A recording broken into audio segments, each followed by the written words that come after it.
en rendement et en capital. Ça, c'est la définition basique de l'obligation. Je vous accorde pour les spécialistes, ça peut aller beaucoup plus loin. On peut avoir des obligations convertibles, des obligations hybrides, etc., etc. Mais pour les besoins de la cause, retenons que effectivement, c'est plutôt un titre finalement assez simple qui représente un titre de créance garantie en rendement et en capital.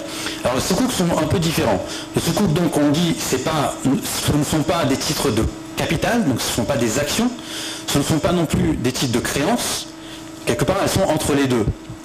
Et c'est là où je disais, ça ressemble à un gâteau, différentes recettes et différents usages, parce qu'on peut le faire être plus proche d'un titre de capital, donc d'avoir un comportement comme une action, ou un comportement comme une obligation. Je dis bien comportement, et je ne dis pas de nature et de propriété similaires à des actions ou des obligations. Donc finalement, les sukuk représentent un droit de propriété sur des actifs d'une société ou d'un projet. Alors, le mot droit de propriété est important, c'est-à-dire qu'on n'est pas, encore une fois, c'est pas un titre de capital, c'est pas un titre de créance, mais un droit de propriété. Et ça, il peut être direct, indirect, il peut être de nature participative. On peut prendre un exemple concret qui est par exemple, en tout cas en France, dans la législation française, on a ce qu'on appelle les prêts participatifs, où tout ce qui est subordonné ou indexé, ça fait partie de la grande famille des sukuk. On peut avoir un titre donc, qui n'est pas garanti ni en capital ni en rendement. Donc il est subordonné et il est indexé sur un indicateur. Ça peut être le profit généré par la société ou par le projet. Ce sont les sukuk représentent donc des actifs de nature de biens, services ou droits ou l'usufruit de ces biens ou ces droits. Donc je peux mettre effectivement des actifs très tangibles, comme de l'immobilier, comme des usines, comme des machines, mais je peux mettre des services, je peux mettre l'usufruit de ces biens et de ces services, comme par exemple des contrats de location, du leasing, ce sont l'usufruit de ces biens. Et au final, c'est un type de profil de rendement sécurisé. Donc on ne peut pas garantir, mais comme on est dans la famille des fixed income, je vais essayer en tant qu'émetteur d'avoir un titre quand même le plus sécurisé possible pour attirer des investisseurs, mais avec le risque de la propriété en capital. Une chose qui est claire, c'est que je ne peux pas, en tout cas dans sa forme la plus simple, je ne peux pas garantir ni le rendement ni le capital. Au final, pour synthétiser, le SAC, donc le singulier de sukuk, c'est un instrument protéiforme, donc qui peut encore une fois être un mix entre les actions et les obligations, qui a différentes saveurs et consistances. Vous avez bien compris que ça dépend de ce qu'on va mettre à l'intérieur, soit des actifs très tangibles, réels, ou l'usufruit de certains actifs, ou même des choses à générer, des produits ou des projets qui vont être en construction, en développement. Alors, au final, le plus important, se poser les questions, c'est deux questions, c'est les sukuk, par qui et pourquoi. Par qui sont les émetteurs? Alors, il est vu, selon qu'il est vu par qui. La première, et on essaie de faire en 5 points, au point de vue de l'éthique. Au point de vue de l'éthique, là-dessus, il faut vous rassurer. Souvent, on va dire, ouais, mais c'est compliqué, c'est pas très clair, etc. Non, il y a quand même cette industrie, comme on l'a vu, bon, la finance islamique a plus de 40 ans. Les premiers sukuk datent des années 90. Maintenant, il y a un certain retour d'expérience. Il y a même eu des défauts de sukuk. Donc, on sait ce qu'il faut faire, ce qu'il ne faut pas faire. Donc, il y a des normes. Il y a un organe de centralisation et de standardisation qui s'appelle l'AOFI, basé à Bahreïn, qui a pour rôle justement de standardiser la nomenclature, les normes des sukuk.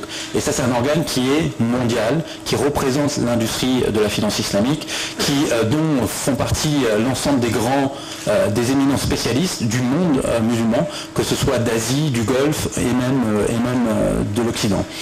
Et généralement, donc, la norme vous donne le cadre, comme une norme comptable ou une norme de la réglementation. Et ensuite, il y a ce qu'on appelle les scholars, les savants, qui sont là pour quand même vérifier mot par mot dans le prospectus, dans les clauses contractuelles que vous allez proposer au marché, s'ils sont vraiment valides, s'ils sont conformes à l'éthique musulmane, au droit musulman, donc au fiqh muamalat. Donc ça, c'est du point de vue de l'éthique, c'est important de comprendre qu'il y a des choses, il y a des fondamentaux, et on ne peut pas faire n'importe quoi.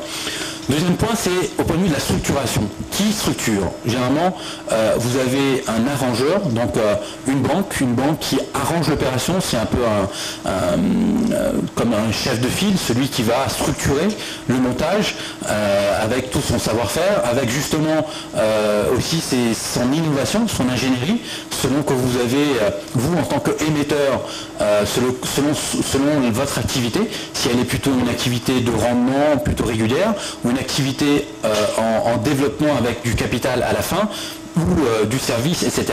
Donc en fonction de votre profil, en fonction de vos objectifs, en fonction aussi surtout, et c'est le rôle de l'arrangeur, de l'appétit du marché, des investisseurs, où ils sont, comment ils traitent les sous-coups, est-ce que ce sont plutôt des investisseurs long terme, comme des compagnies d'assurance, comme des caisses de retraite, comme des fonds d'OPCVM, etc. On va essayer de voir quel genre d'appétit ils ont en termes de profil de risque. Troisième point, c'est au point de vue de la réglementation. Le régulateur, c'est important, que ce soit en France avec l'AMF, que ce soit ici avec le CDVM, etc. Ce sont des titres qui sont généralement diffusés sur le marché, donc qui rentrent dans les produits d'investissement et d'épargne. Donc il y a un certain nombre de protections qui existent, et tout ça doit s'intégrer dans la réglementation locale. En France, ça s'inscrit dans quelque chose de beaucoup plus large au niveau européen, c'est au niveau de la directive prospectus européen, donc ça, il y a un cadre normé aussi à respecter. Ensuite, là, il y a le juriste, c'est-à-dire l'avocat, les différents spécialistes du droit, qui vont pouvoir vous monter un produit au niveau justement du contrat, au niveau du contrat d'émission, qui vont permettre une certaine flexibilité, qui vont permettre de donner certains droits, certaines obligations entre l'émetteur et les investisseurs. Ensuite, il y a le point de vue de la notation, ça reste quand même un instrument négociable sur les marchés et généralement donc noté et coté. Notation, donc c'est les agences de notation. Alors on connaît les trois principales agences de notation au niveau mondial, S&P, Fitch et Moody's. Et vous avez une autre agence qui est un peu plus spécialisée dans tout ce qui est finance islamique, c'est l'IIRA, qui est une agence internationale qu'on retrouve un peu partout, surtout en Asie et au Moyen-Orient. Et enfin, il y a aussi l'auditeur, parce que quand vous faites ce genre d'opération, ça reste quand même des montages structurés, et il faut le commissaire aux comptes, généralement l'agrément du commissaire aux comptes, qui valide l'opération, valide le business plan, valide qu'un certain nombre de choses ont été respectées. Et enfin, du point de vue du marché, de l'investissement, donc là bien sûr les investisseurs primaires, à qui le chef de file va contacter pour pouvoir souscrire à ces titres, et bien sûr aussi la partie marché secondaire, la liquidité du titre, qu'est-ce qui se pratique sur le marché, comment se développe ce genre de produit. Donc c'est important de montrer que le sukuk, c'est pas seulement c'est pas comme les Américains le disent, one size fits all, c'est pas un modèle, un truc, tout est fait, un contrat modèle et vous le faites. Non, c'est en fonction d'une démarche, en fonction d'un besoin, en fonction de profil de risque et bien sûr de conditions de marché où vous allez pouvoir faire différents types de sukuk. Alors le sukuk, ensuite, il est utilisé par qui et pour qui? Donc, c'est les émetteurs. Vous avez deux grands types d'émetteurs, les corporates et les souverains. Les souverains, donc, c'est généralement les États, l'État du Qatar, l'État du Bahreïn, Malaisie, sont des gros émetteurs de façon générale. Vous avez aussi ce qu'on appelle les quasi-souverains, ce sont des fonds liés à ces États, comme Adia ou Adik à Abu Dhabi, QAE au Qatar, etc. Donc quasi-souverain. IDB, la Banque islamique de développement, est aussi un gros émetteur qui est considéré comme quasi-souverain parce que fait du financement multilatéral, et les corporates, vous avez toutes sortes de corporates privées, cotées ou non cotées. Et deux grandes typologies de structures, les asset-based et les asset-backed. Asset-based, en gros, c'est on n'impose pas un transfert d'actifs complet et on peut faire jouer dans le contrat, dans la structuration, une certaine garantie de l'émetteur ou de la maison mère qui donne une sécurisation assez forte, presque comme une garantie sur la valeur de sortie, la valeur de rachat à terminaison, notamment par le biais d'une promesse de rachat. Les asset backed, à l'opposé, généralement ne garantissent ni le rendement ni le capital, et donc le principal n'est pas garanti par l'émetteur ni par les maisons mères, les coupons sont non protégés, et donc on est vraiment dans un profil de risque un peu plus fort, et ça correspond généralement à des sous-jacents, à des contrats sous-jacents qu'on appelle participatifs, donc vraiment de Musharaka ou de Mudaraba. Maintenant prenons les 5 grands points qu'on a vus rapidement un par un. La OFI, qu'est-ce qu'elle dit? Il y a la norme 17 de la OFI qui dit que les sukuk d'investissement sont des titres de même valeur nominale représentant des parts indivises d'un droit de propriété de biens, de droits d'usufruit, de services ou d'actifs d'un projet déterminé ou d'une activité d'investissement particulière. Donc c'est important, il y a quand même une certaine flexibilité, on n'est pas forcément directement sur l'actif, on peut être direct ou indirect, on n'est pas forcément sur des actifs tangibles, ça peut être des actifs, des droits d'usufruit ou de services, donc ça donne le champ quand même à des sociétés de services, ça donne aussi la possibilité de ne pas être directement sur la propriété des biens, mais l'usufruit, donc en gros ce sont la manfa, l'usufruit des biens, comme un contrat de leasing par exemple. Donc cette norme pense sur les sukuk d'investissement qui convient de distinguer des actions et des obligations adossées à des prêts. Donc on n'est pas du... Alors certains vont vous dire de façon peut-être un peu simpliste qu'un sukuk c'est un asset backed securities. Ça peut être un asset backed securities à condition encore une fois qu'on revient à ces fondements, où est la propriété et qu'est-ce qui justifie le rendement proposé. Les schémas scolaires, donc c'est important parce qu'ils ont aussi leur mot à dire. Eux bien sûr ils se réfèrent à la norme qui est la OFI, mais ils ont leur propre sensibilité et puis leur façon de voir les choses. Et notamment en 2007, il y a eu un peu une rupture sur le marché quand un des éminents spécialistes, le Cheikh Taqi Osmani, a fait un peu cette déclaration que près de 85% des sukuk présents sur le marché n'étaient pas conformes aux normes de la OFI.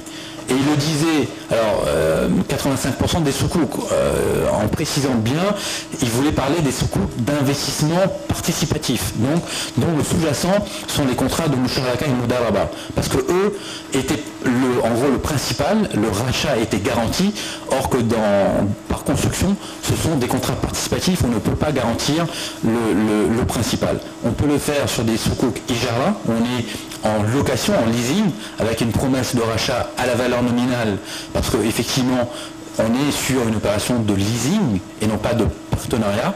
Autant sur le partenariat, il faut vraiment aller jusqu'au bout de la logique et donc on ne peut pas racheter, bien sûr on peut faire une promesse de rachat, mais pas à la valeur nominale garantie, mais à la valeur de marché. On est dans le partenariat, dans le développement, et donc forcément à valeur de marché.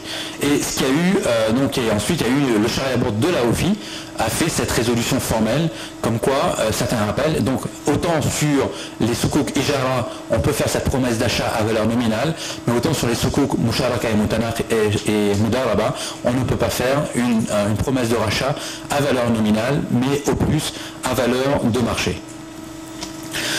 La structuration, on a dit, l'arrangeur, la banque d'affaires, joue un rôle quand même assez capital pour le montage, pour la structuration. Et ça, je vous ai mis juste une synthèse d'un term sheet d'un benchmark sukuk qui fait vraiment référence et autorité sur le marché aujourd'hui. C'est celui de GE Capital qui a été émis en 2009. C'est donc une émission de 500 millions de dollars. Intéressant, c'est que 2008-2009, vous savez, la crise de liquidité sur le marché. Donc des grands corporates sont venus s'adresser au marché des capitaux islamiques en disant ils ont besoin de diversifier leurs ressources, leurs recherches de financement. Et GE Capital a émis en même temps, simultanément, une obligation conventionnelle, simple, à 3,4%, et en même temps donc un sukuk, c'est un sukuk ijara sur des avions, l'activité de GE Capital Aircraft Engine qui fabrique des moteurs d'avion et qui achète des avions pour les mettre en location. Donc comme ils avaient la propriété de ces avions, qu'ils louent généralement à des opérateurs comme les compagnies aériennes, donc comme ils avaient la propriété, ils encaissaient des loyers de leasing, ils ont pu prendre ces manfas, donc ces contrats de location, de les mettre dans un SPV qui s'appelait G Capital Sukuk Limited et émettre des soukouk qui permettaient de partager le rendement des loyers directement avec les souscripteurs de soukouk. Et ce soukouk a été émis à 3,875%. Pourquoi on peut donner un taux? Parce qu'encore une fois, il est le reflet de la rémunération du loyer. Un loyer étant intrinsèquement quelque chose de l'économie réelle, que représente une vraie valeur. Donc, ils ont fait juste reporter le loyer qu'ils encaissaient au bénéfice des porteurs de soukouk. Donc voilà, là typiquement ça a été arrangé, coordonné par Citi, la banque Citi et Goldman Sachs, avec des bookrunners de Liquidity House, c'est une filiale de KFH, Kuwait Finance House, et la National Bank of Abu Dhabi. En joint lead manager, vous avez Bank Islam Brunei Darussalam, donc pareil pour attaquer les marchés asiatiques, et un co-manager Standard Chartered Bank qui est bien implanté aussi au Moyen-Orient. C'est un type de soukouk de Ijara avec la loi donc anglaise et New York. Typiquement, c'est une opération très très intéressante qui a été sursouscrite bien sûr et que le marché demande de plus en plus parce que vous avez un très belle histoire, on parle de l'économie réelle, on parle de la production d'avions, l'industrie, etc. On parle d'une belle émission de 500 millions de dollars et ça donne une certaine profondeur, une certaine liquidité et en même temps un émetteur de qualité, GE, qui là en l'occurrence était noté AA+, à l'époque et donc ça permet d'avoir quand même une bonne sécurité du profil de risque de l'émetteur. L'émetteur de l'autre côté, là je ai mis une synthèse de ce qu'a fait Total avec son partenaire Saudi Aramco en Arabie Saoudite sur un des gros projets Dubail bien sûr d'exploration pétrolière. C'est un projet de 14 milliards de dollars. Sur les 14 milliards de dollars, il y avait 8,5 milliards en financement, le reste en fonds propres. Et sur les 8 milliards, 5, il y avait 1 milliard, une tranche de 1 milliard de soukouk. Donc c'était une grosse opération de corporate, bien sûr, donc c'était la filiale Total et Saudi Aramco. Typiquement, ça permet de diversifier les sources de financement pour ce genre d'opérateurs qui ont envoyé les proportions, c'est quand même assez important. Pardon. Troisième point, la réglementation, pour trouver bien sûr derrière comment ça fonctionne, quels sont les mécanismes au niveau du droit musulman, comment ça s'adapte dans le contexte français, comment ça a des liens sur les notions juridiques françaises, comment bien sûr aussi dans le cadre européen et bien sûr de la pratique de marché, tout ça, ça prend énormément de temps. Et effectivement, c'est au bout de plusieurs tentatives que cette définition a été arrêtée et a fait l'objet d'une définition officielle qui est aujourd'hui publiée au BOI, au bulletin officiel des impôts, comme une instruction fiscale disponible sur le site du ministère des Finances français et qui est opposable à l'administration fiscale. En gros, les soukouk d'investissement sont ici des titres financiers hybrides négociables. Vous voyez le jeu de mots titre financier hybride, pour pas dire, encore une fois, c'est donner cette flexibilité entre titre de capital et titre obligataire. On est entre les deux. Négociable parce qu'elles ont vocation à être négociées sur des marchés, dont la rémunération et, le cas échéant, le principal sont indexés sur la performance. Donc ça, c'est bien pour dire qu'on n'est pas obligé de garantir le rendement et le capital. Donc ils sont soit tous les deux ou soit seulement la rémunération sont indexés sur la performance d'un ou plusieurs actifs sous-jacents détenus directement ou indirectement. Là aussi pareil, pour montrer que si moi je suis G Capital, j'ai ces actifs dans mon bilan, je ne suis pas obligé de mettre un soukouk directement à partir de G Capital, du bilan de G Capital, mais je peux transférer les droits que j'ai sur ces actifs réels dans une société ad hoc et c'est cette société ad hoc qui va émettre les soukouk. Donc c'est un actif sous-jacent qui n'est pas détenu directement par la société ad hoc, mais qui est détenu par l'originateur, qui est détenu par la maison, par J Capital étant la société de départ. Donc détenu directement ou indirectement par l'émetteur. Leur porteur bénéficie d'un droit assimilé à un droit de copropriété. Vous voyez encore une fois cette formulation. On fait vraiment l'équilibre, hein. C'est un jeu d'équilibre. Un droit assimilé à un droit de copropriété. Donc on ne dit pas que vous avez un droit direct, c'est un droit assimilé. Ça peut être un titre subordonné, ça peut être un titre de créance entièrement adossé à des actifs, ça peut être un titre qui ressemble à un titre de capital, de quasi-fonds propres, etc. Donc ça donne encore une fois une grande flexibilité, direct ou indirect, sur ceux ou ces actifs. Le ou les actifs concernés sont des services, biens ou droits, ou l'usufruit de ces biens ou droits, ça c'est la définition qu'on a vue avec la OFI. Alors fonctionnement du contrat des sukuk, au point de vue plus de la vision d'un juriste, mais ça fait partie de cette pédagogie que le ministère des Finances a souhaité faire également, et l'ensemble de la place de Paris. Donc ça fait partie de la rédaction de cette instruction. Les obligations islamiques, dites sukuk, sont des titres représentant pour leur titulaire un titre de créance ou un titre participatif. Donc là on va un petit peu plus loin, on parle plus seulement de titre financier hybride, mais on ose le mot titre de créance ou un titre participatif. Pourquoi? Parce qu'au niveau fiscal, il faut bien qu'on se rattache à quelque chose.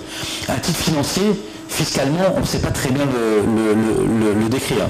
Donc il faut qu'on dise, finalement, au niveau fiscal, il sera plutôt traité dans la famille des titres de créance ou titres participatifs, dont la rémunération et le capital sont indexés sur la performance d'un ou plusieurs actifs détenus par l'émetteur, affectés au paiement de la rémunération et au remboursement des sukuk. Leur porteur bénéficie d'un droit de copropriété indirecte sur ceux ou ces actifs qu'il peut exercer en cas de défaillance de l'émetteur. Donc, encore une fois, reprenons l'exemple de GE.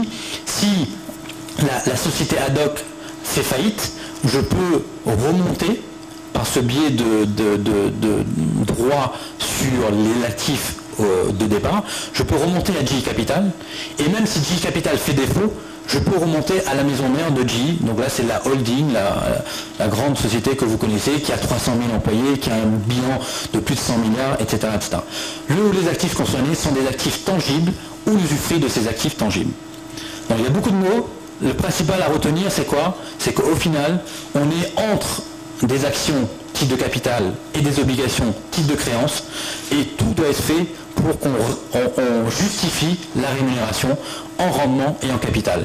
Ensuite, on fait une cascade de direct, indirect, bien réel, bien tangible, usufruit, etc. Au point de vue de la notation, on va demander à des agences de notation bien sûr de noter, et donc eux vont regarder ça par rapport à leur modèle où ils sont habitués. Risque de marché, taux de vise, risque de crédit, risque de liquidité, risque du sous-jacent. Ils vont remonter un peu plus parce que là c'est pas seulement une obligation, donc un papier. On va regarder le sous-jacent, le risque opérationnel. Le risque du sous-jacent et notamment du contrepartie, pas seulement société ad hoc mais aussi l'émetteur, et enfin aussi le risque opérationnel. Typiquement, on a mis en jeu une conformité à l'éthique musulmane. Il faut que cette activité qui justifie justement ce rendement soit licite, donc pas d'activité porcine, d'alcool, de pornographie, etc. etc.